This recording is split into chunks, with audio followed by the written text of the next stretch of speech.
In May of 1973, Elliot Richardson was poised to become Richard Nixon's new Attorney General.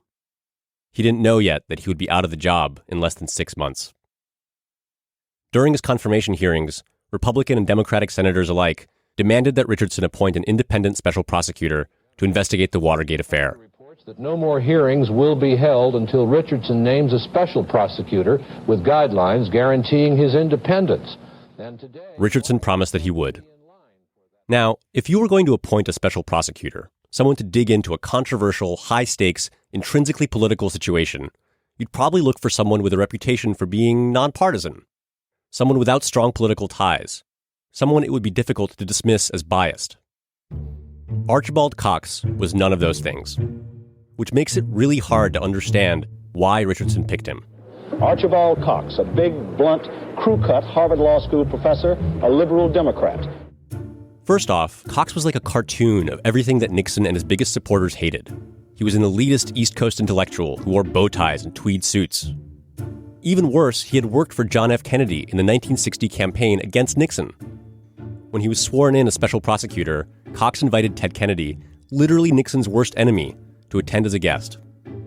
Nixon was not happy about Elliot Richardson's choice. In his memoir, he would later write that if the Attorney General had set out specifically to find the man that he, Nixon, would have trusted least, he couldn't have done better than Archibald Cox. Nixon also described Cox as a parasite and a partisan viper. Cox has been given extraordinary power to investigate the Watergate scandal, but that was the price Richardson had to pay for his confirmation as Attorney General. It's baffling in retrospect that Richardson appointed a man who could so easily be accused of being out to get the president.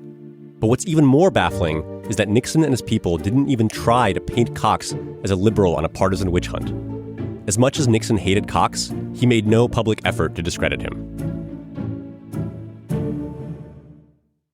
The White House certainly tried to stymie Cox behind the scenes, by ignoring or slow-walking his requests for documents, for example.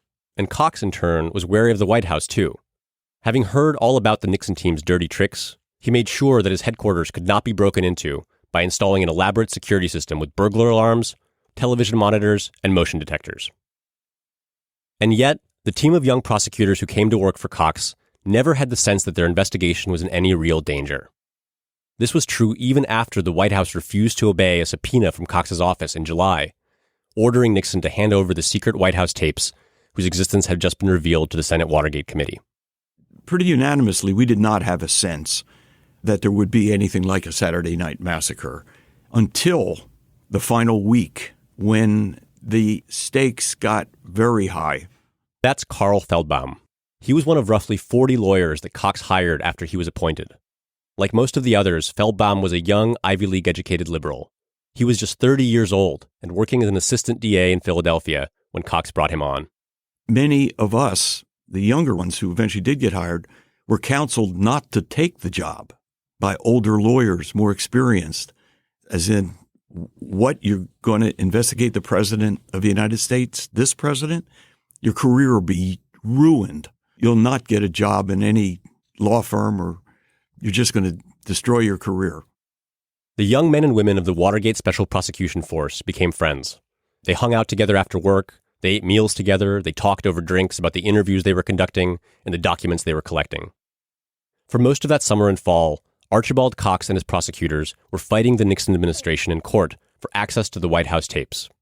The prosecutors wanted 9 of them in particular. These 9 recordings had been handpicked based on testimony from John Dean and others that suggested that they would have important conversations on them. First, a district judge ruled that Nixon had to obey Cox's subpoena. Then the Court of Appeals upheld the decision. The court ruled that the president must turn his disputed secret tapes over to see if they have evidence of criminal acts. But Nixon still refused. It was clear that Nixon had either decided on his own or counseled with enough people that the tapes would be truly damaging, and had decided that it would be a mistake to hand them over, and that he would do anything in his power to keep that from happening. Right, including firing Cox. That's right, but that final move did not occur to us until that last week. It was Saturday, October 20th, when Richard Nixon gave the order to fire the special prosecutor who was investigating him. The Tonight Show will not be seen tonight, so that we may bring you the following NBC News special report. Good evening. The president has fired Special Watergate prosecutor Archibald Cox.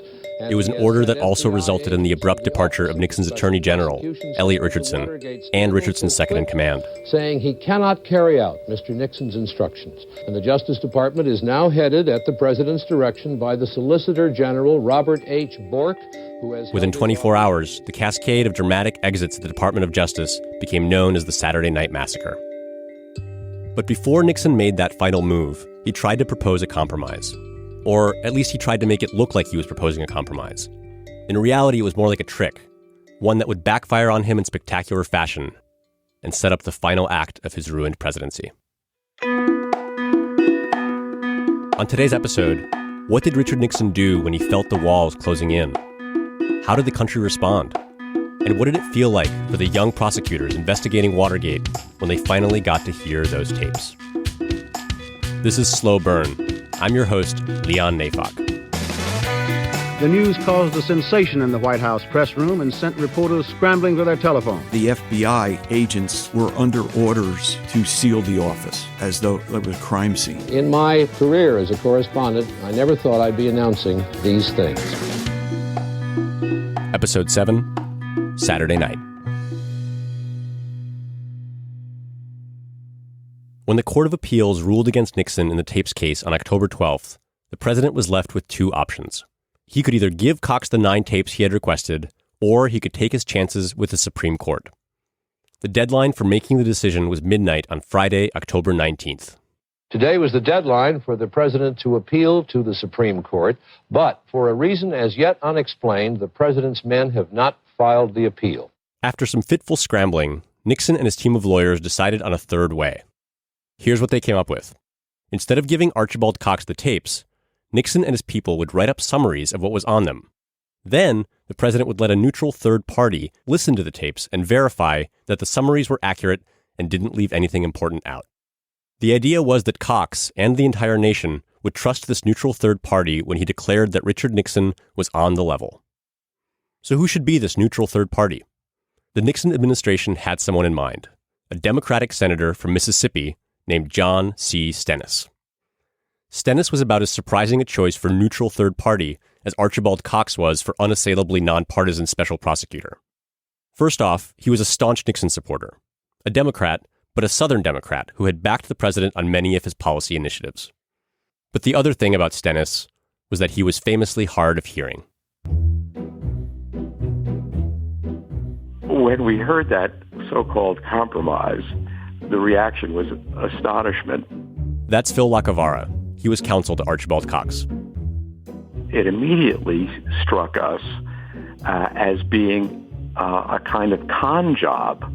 It was more of a con job than they even realized. As the world would learn only later, it would have been hard for someone with perfect hearing to make out anything Nixon and his aides were saying on these tapes.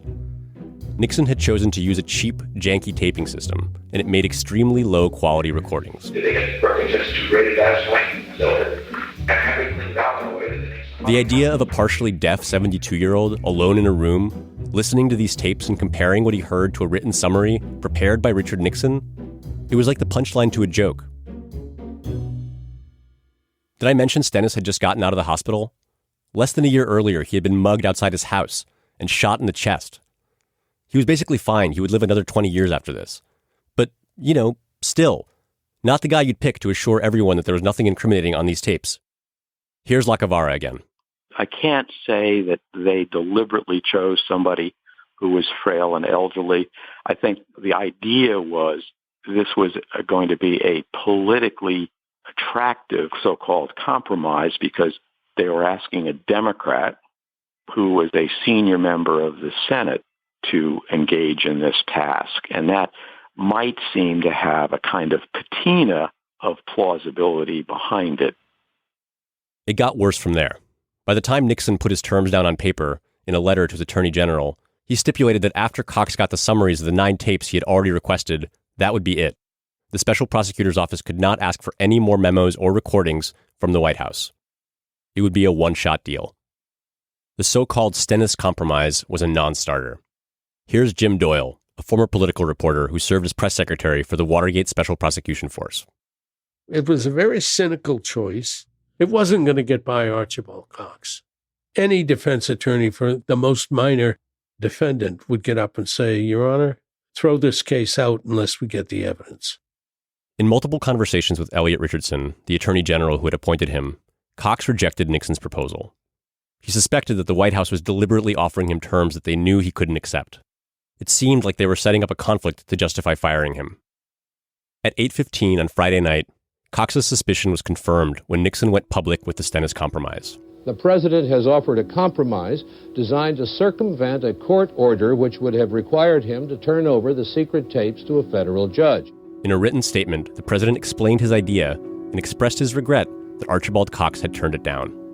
Cox, who had already driven home for the night, returned to the special prosecutor's office and dictated a statement to Jim Doyle, who called it in to the papers 5 minutes before the print deadline. This is Jim Doyle from Archibald Cox's office. I have a statement that I'm going to read as fast as you can take it. It's from Special Prosecutor Archibald Cox. The president is refusing to comply with the court decrees, period. I shall bring these points to the attention of the court and abide by its decision. With that, Archibald Cox's fate was sealed. But the game was not over. Cox still had one play left. He would take his case directly to the American people. Archibald Cox, the special Watergate prosecutor, is about to hold a press conference. On the afternoon of Saturday, October 20th, 1973, cameras followed Archibald Cox and his wife Phyllis as they walked hand in hand to the front of a staging area at the National Press Club. Cox sat down alone at a table covered in a mustard yellow tablecloth with an American flag behind him. He began speaking slowly and patiently to the reporters who had gathered to hear him. I read in one of the newspapers this morning the headline, Cox Defiant. I do want to say that I don't feel defiant. In fact, I told my wife this morning I hate a fight. Cox's plan was to plainly lay out the constitutional issues at hand, to explain why he couldn't compromise on the subpoena and why it was so important that the president not be allowed to defy the special prosecution force. It was a bold move for this patrician Harvard professor, this card-carrying member of the liberal establishment. He was going to address Nixon's silent majority and somehow make them listen to reason? Yeah, he was. And somehow, it worked. As you all know, there has been and is evidence of serious wrongdoing on the part of high government officials. Cox didn't dumb down his analysis of the situation or pretend that it wasn't complicated.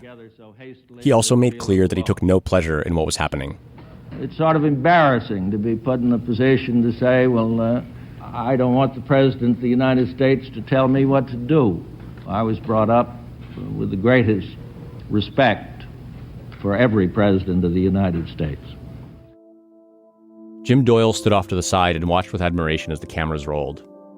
It was in the middle of a Saturday afternoon, football day in America.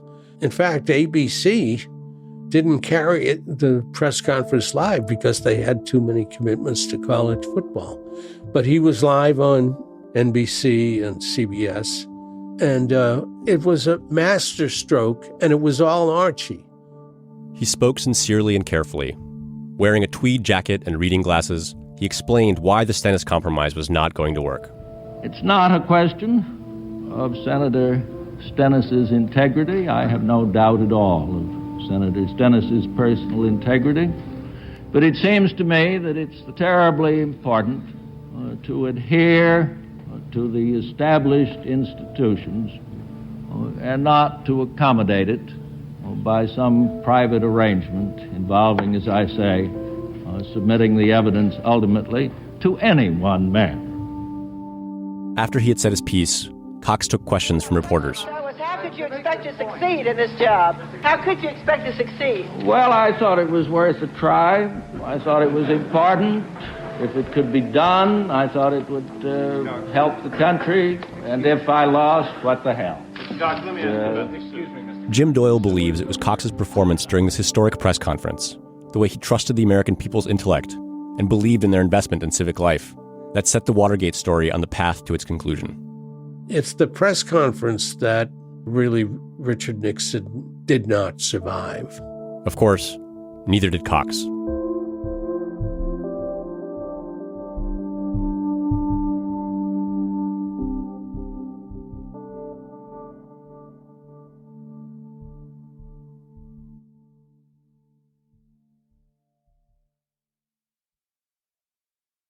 Right after Cox's press conference, Elliot Richardson got a call from Nixon's chief of staff, Alexander Haig. Haig had been quarterbacking the White House response to the Cox subpoena. His message left no room for Richardson to negotiate. The president was ordering him to fire Archibald Cox. Richardson had promised Congress that he'd preserve the special prosecutor's independence. Now he was being asked to terminate him for not going along with the White House's demands. He did the only thing he thought he could do. He refused. At 4:30 that afternoon, Richardson came to see Nixon with a resignation letter in his pocket. Now, to understand the conversation these two men proceeded to have, you have to know about something that has very little to do with Watergate. Good evening. Here's the latest on the Middle East war. The fighting is still going on. This particular battle pitted Israeli tanks against a pocket of Egyptian infantry, and the Egyptians fought hard. The Yom Kippur War was sparked when a coalition led by Egypt and Syria launched a surprise attack on Israel during the first week of October. The conflict almost immediately drew in the U.S. and the Soviet Union, and for a while it looked like there might be a military confrontation between the two superpowers in the Middle East. Understandably, Nixon had the Middle East and the Soviet Union on his mind when his Attorney General walked into the Oval Office that day. But the president did not waste a minute before trying to use the crisis to pressure Richardson to fire Cox instead of resigning. Here's Richardson, who died in 1999, telling the story in a BBC documentary. He started talking about the Middle East. And he went on to say, you realize that Brezhnev could make a very serious miscalculation in the light of what could happen if you go forward. I said, Mr. President, I don't feel that I have any choice. I cannot do it. And the president said, Elliot, I'm sorry you choose to put your purely personal commitments ahead of the public interest. And I could feel the blood rushing to my head, and I could have made a very angry response. But what I did say in as level of voice as I could muster, I said, Mr. President, it would appear that you and I have a different perception of the public interest. After Richardson's resignation was accepted, the Deputy Attorney General, William Ruckelshaus, was next in line as head of the Justice Department. After consulting with his now former boss, Ruckelshaus also resigned instead of firing Cox. Next in the line of succession was the Solicitor General, Robert Bork.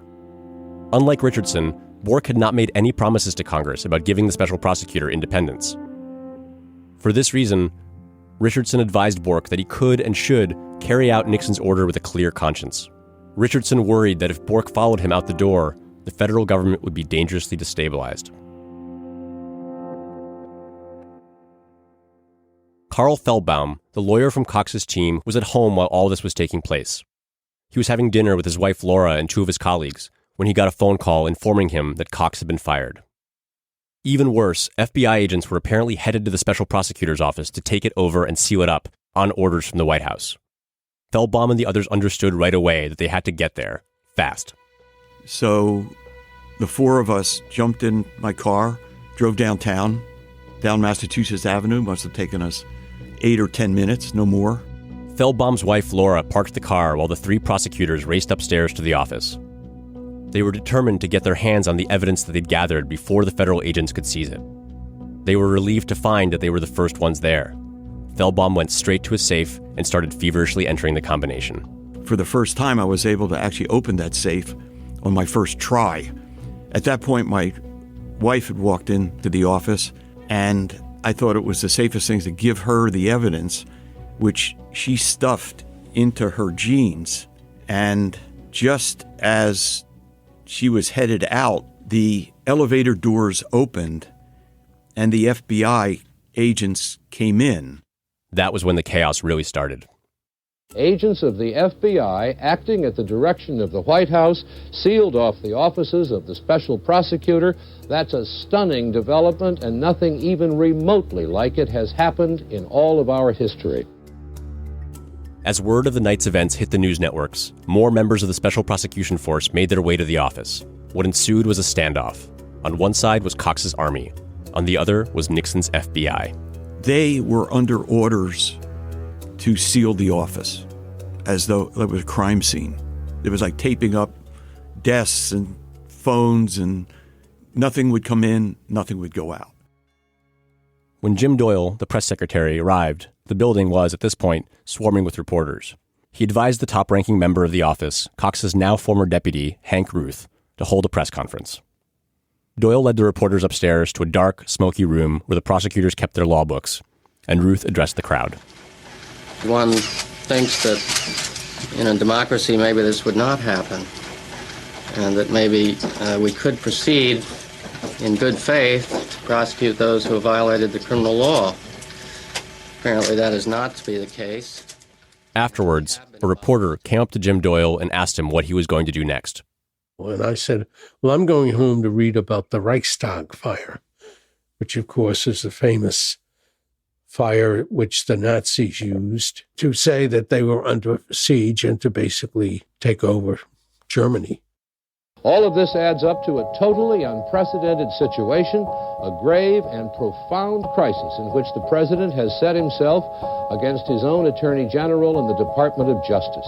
As the hour crept toward midnight, the big question hanging in the air was whether the Watergate Special Prosecution Force had been merely decapitated or fully shut down.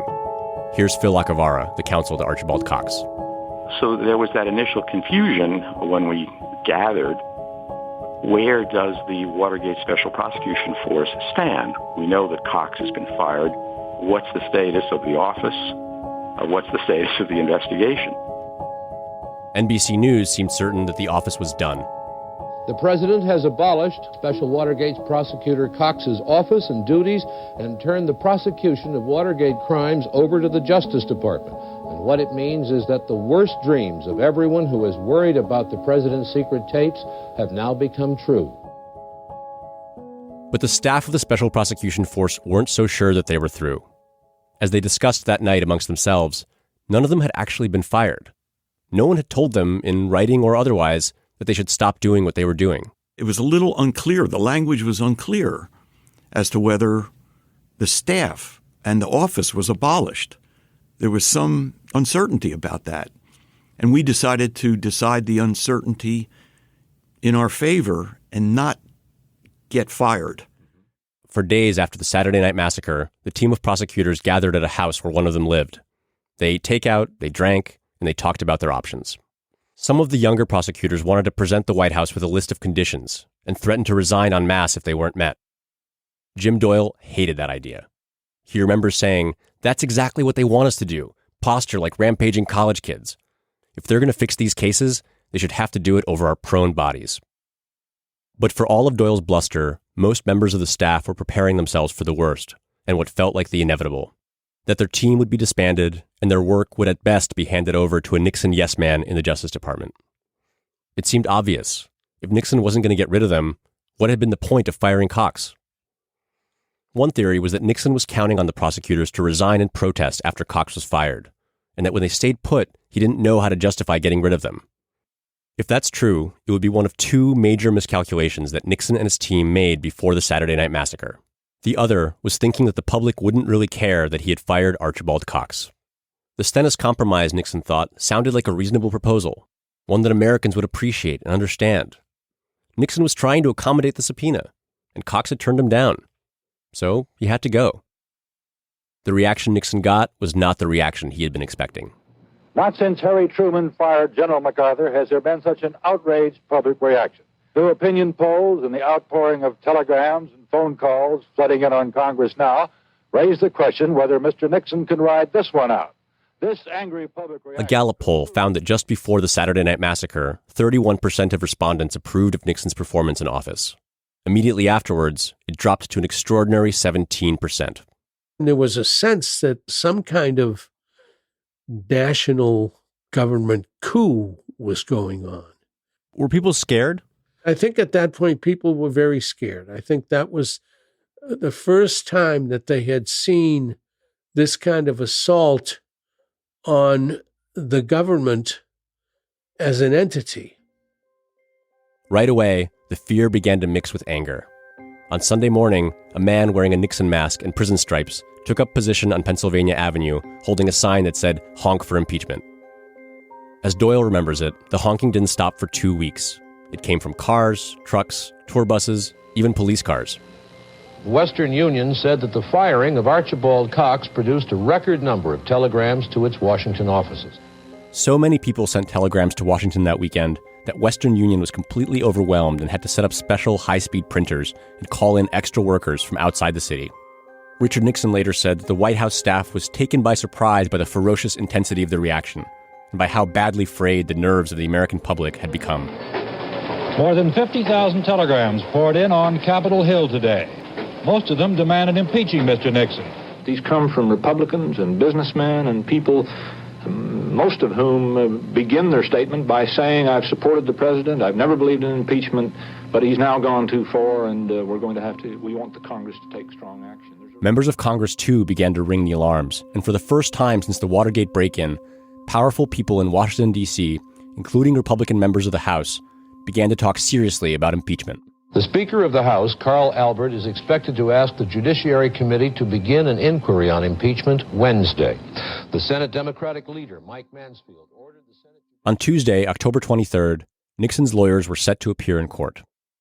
Their initial plan was to argue before a judge that he should accept the Stennis compromise and rule that the written summaries Nixon had offered would properly satisfy the still unresolved subpoena. But by Tuesday, it was clear that firing Cox had been a massive political mistake, and the Stennis compromise was dead in the water. After a meeting of top aides that one of them later described as painful and anguishing, it was decided that the president's lawyer, Charles Allen Wright, would not be bringing up the compromise in court. With about a dozen lawyers from the Special Prosecution Force seated across from him in the courtroom, Wright instead told the judge that the president would comply in all respects with the subpoena. "This president does not defy the law," he said. Jim Doyle remembers the moment well.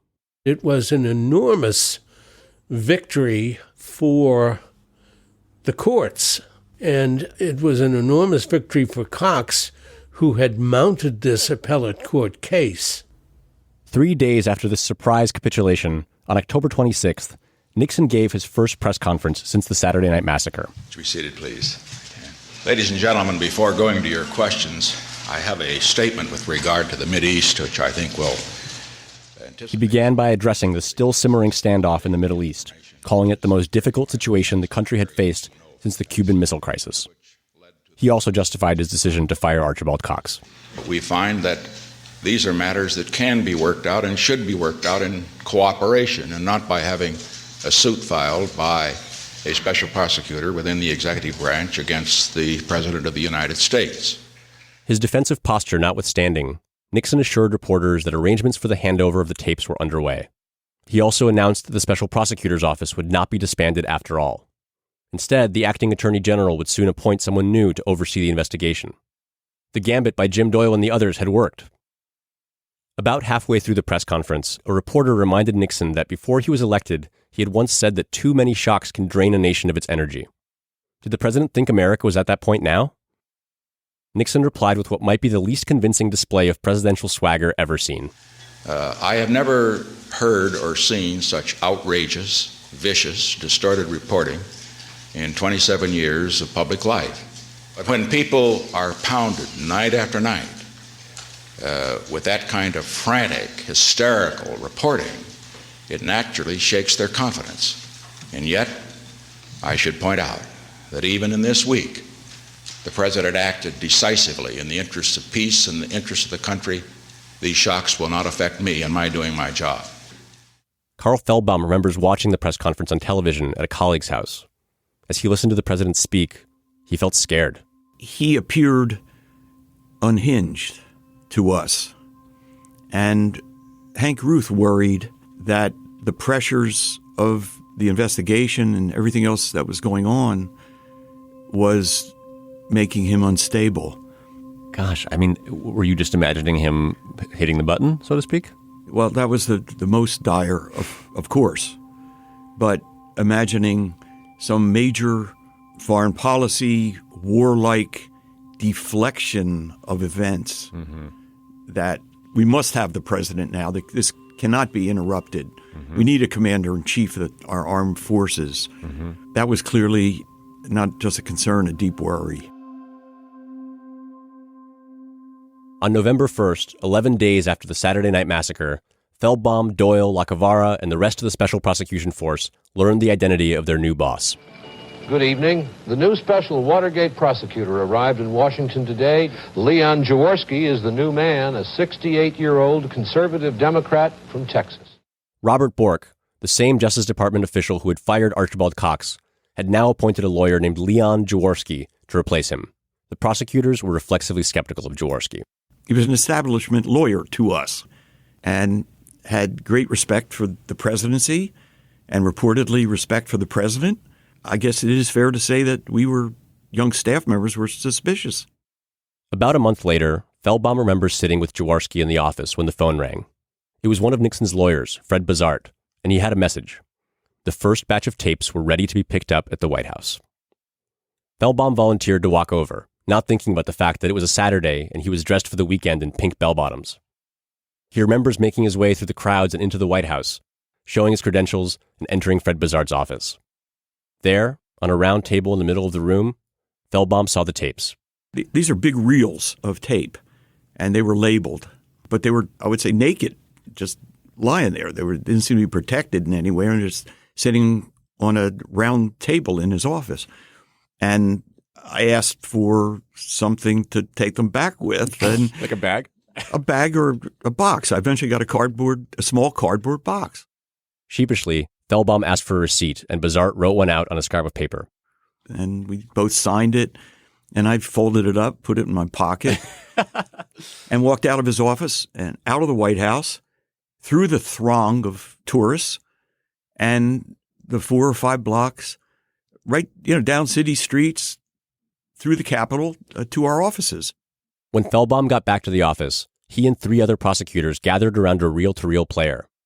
Feldbaum asked which tape they should play first, and someone suggested March 21st, 1973.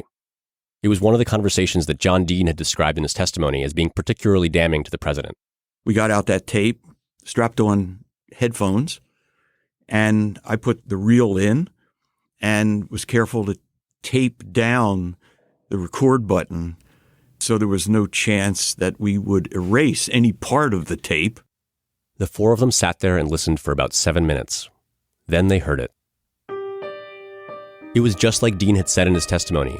He had told the president that keeping the Watergate burglars quiet would cost $1 million over 2 years. I would say these people are going to cost $1 million over the next few years. And the president had said that he could get that much, and he could get it in cash. You could get it in dollars, and you could get it in cash. And we just took off our headphones at that point, looked at each other, and understood that that was a federal crime, obstruction of justice.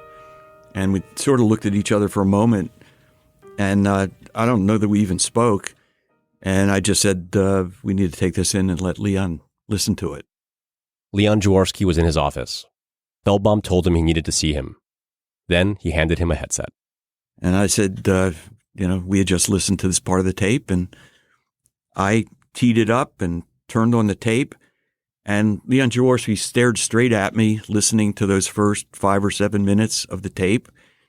And when we got to that point and to the president's response, I waited for orders from Leon Jaworski, and he said, "Thank you." He just stared at me. He was it was the greatest poker face I had ever seen.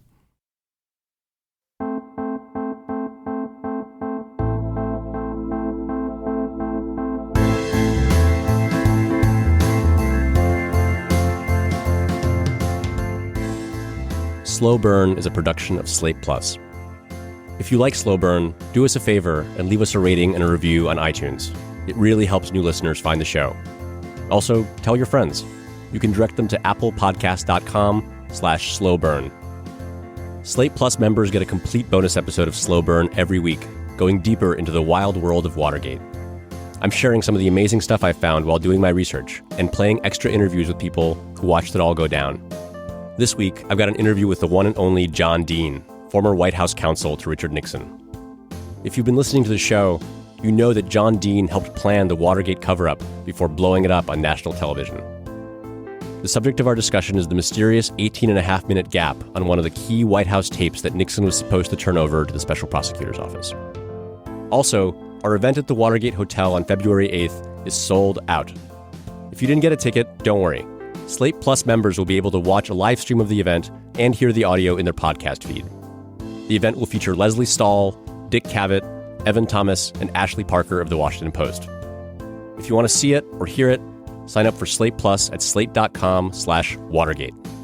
On Wednesday, I'll be doing a Facebook chat on the Slate Plus group page. Slate Plus members help support this show and the rest of our work. Slow Burn is produced by me and Andrew Parsons. Our script editor is Josh Levine. Gabriel Roth is the editorial director of Slate Plus. The artwork for Slow Burn is by Teddy Blanks from Chips. Thanks to the NBC News Archives, the BBC, and the Nixon Presidential Library and Museum for the archival audio you heard in this episode. Thanks to Slate's Chow Tu, Rachel Withers, June Thomas, and Steve Lichtai. You can find a full list of books, articles, and documentaries used to research this episode on our show page. Next week, there won't be a regular episode of Slow Burn. We've got something special planned for you instead. In 2 weeks, on January 30th, you'll be able to hear our final episode, how it all ended and what it all means. Don't miss it.